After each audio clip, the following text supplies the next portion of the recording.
siap guyur pasar dengan impor bila perlu untuk menstabilkan harga. Saya juga setuju bahwa itu pilihan terakhir.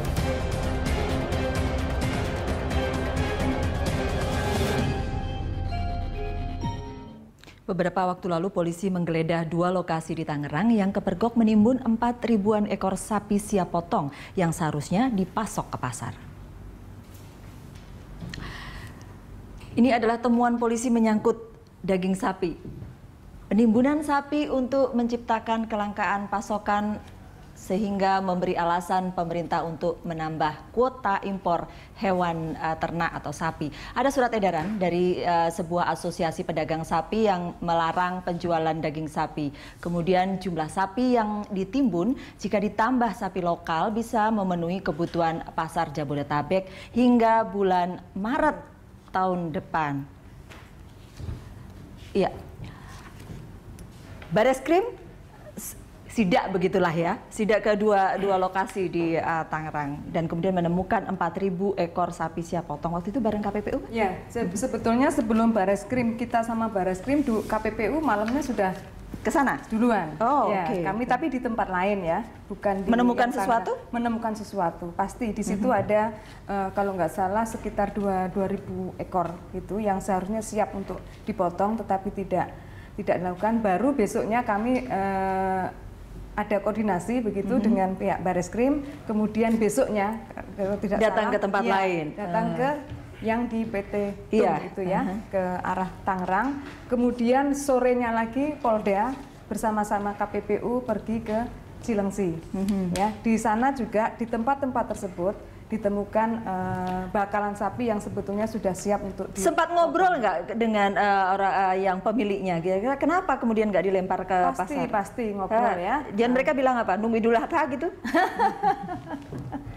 Kalau Idul Adha kan beda Mbak, syarat sapinya beda gitu ya. Nah tentu mereka di tempat berbeda juga ya. Ngobrol. Nah mereka jawabnya macam-macam gitu ya. Ada bilang karena belum siap. Untuk dipotong dan sebagainya. Padahal ketentuan dipotong kan jelas gitu ya. Berikut datang digemukkan sekian hari, ada aturannya sudah itu harus sekian bulan gitu ya.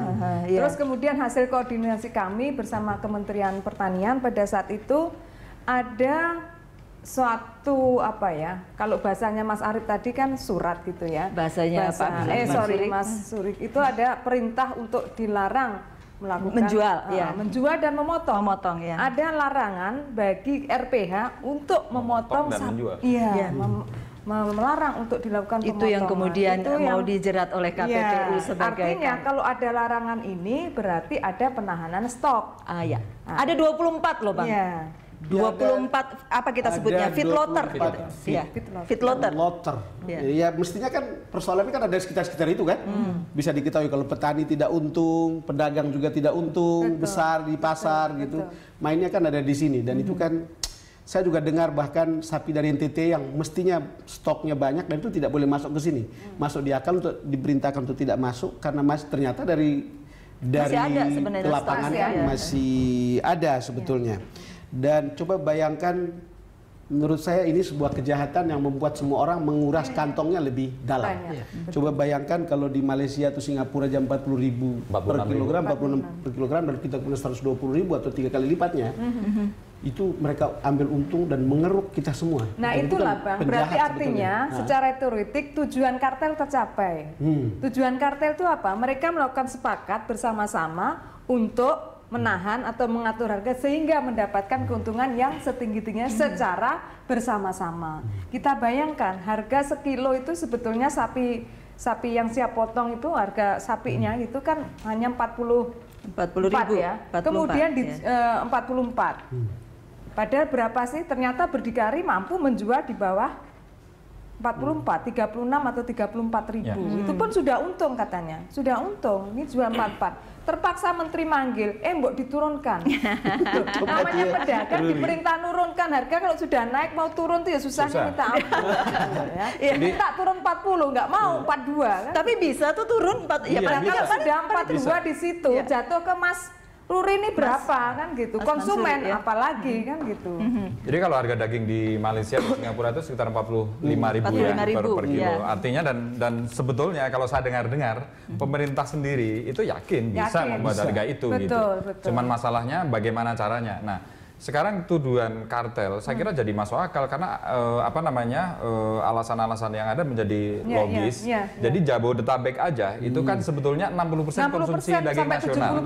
Kemudian satu feedlot aja. Dari tadi ada 24 feedlot ya yang memasok kira-kira kebutuhan Jabodetabek dan Jawa Barat gitu ya. Itu satu feedlot aja itu ada 4.000 yang siap potong tapi ditahan. Artinya 4.000 kalau kebutuhan 1 bulan 40.000 itu kan 10% dari satu feedlot aja. Kalau ada 10 feedlot itu sudah berarti memang ini kesengajaan secara massal berjamaah gitu untuk menahan supaya harganya naik dan yang betul-betul mafia gitu ya. Saya nggak menyimpulkan ini mafia ya, tetapi ada upaya-upaya yang terselubung, yang tadi gelap gitu rantainya begitu. Untuk mempengaruhi supaya harganya naik. Konsumen dapat beban dan kemudian secara makro, secara keseluruhan negara kan dirugikan sebetulnya. Jadi benar-benar masif, terstruktur dan sistematis. TSM itu. Coba mereka yang di lapangan tahu. Jadi kalau saya sebenarnya tadi yang dipaparkan oleh semua narasumber, sebenarnya kami cukup lega bahwa asumsi awal bahwa yang disudutkan di awal itu kan pedagang yang main, pedagang pasar, pedagang yang bermain, kasihan ke pedagang pasar mereka. Akhirnya ini terbukti ya, ditemukan di mana di Tangerang, di Cilengsi, di macam-macam ya, bahwa memang stok itu ada. Maka dari sekarang kami ingin sampaikan kepada masyarakat bahwa pedagang pasar ini juga korban. Pedagang pasar ini juga korban. Yang paling penting bagi kami sekarang adalah bagaimana ke depan pedagang pasar, pedagang daging ini bisa stabil. Tidak setiap tahun seperti ini polanya. Tapi Pak Mansuri begini, kalau tadi kita cerita soal TSM ya, Pak, terstruktur, masif dan sistematis gitu. Apakah pedagang pasar mendeteksi itu? Merasakan itu? Begini, memang kami harus akui bahwa pedagang ini memang punya banyak kelemahan ya. SDM cukup lemah gitu ya, apatis ya, dia sulit untuk mencari tahu perkembangan informasi terkini. Memang itu kami harus akui, kami harus berbenah di sisi itu. Di saat tapi terasa nggak itu ada yang ngatur gitu? Kami terasa, kami terasa. Confirm itu. Kami confirm, tapi pedagang kan sulit. Pedagang ini kan berpikirnya begini, sulit kami mendapatkan daging, kami sulit menjualnya, biasanya 1 ekor tapi lakunya cuma berapa kilo gitu ya. Kan kami sulit gitu, kami harus bagaimana bertahan itu, padahal kami punya karyawan, punya keluarga, jaringan rantai yang kami hidupi itu cukup besar gitu. Kalau kami rugi di 1 hari mungkin kami masih bisa katakan wajar, tapi kalau kerugian itu seminggu, sebulan, ini nggak masuk akal dan nggak wajar. Maka mogok itu tolong difahami sebagai ekspresi kegelisahan kami. Jadi ini harus. Tapi ngomong-ngomong sekarang harganya berapa sih, Pak? Sekarang sudah mulai turun ya. Sekarang sudah di kisaran 100. Masih. Paling tidak itu terjangkau ya. Karena kita ngambil dari RPH udah tinggi gitu. Kita ngambil RPH sudah 80 sekian gitu ya. Poinnya kita dapat pedagang eceran. Nah, kita bicara pedagang eceran ini korban dari rantai gelap tata niaga daging ini dan makan. Konsumen lebih korban lagi. Nah, gitu. kemudian aktornya ini sebenarnya siapa? Ini aktor utamanya ini siapa? KPPU kan mesti tahu. Awal September itu 24 itu semuanya bahkan bisa lebih, Mbak. Feedlotter semuanya, karena bahkan bisa lebih. Tapi yang kemarin di sidak itu termasuk di dalam 24 itu? So pasti, karena 2 itu kan besar gitu ya.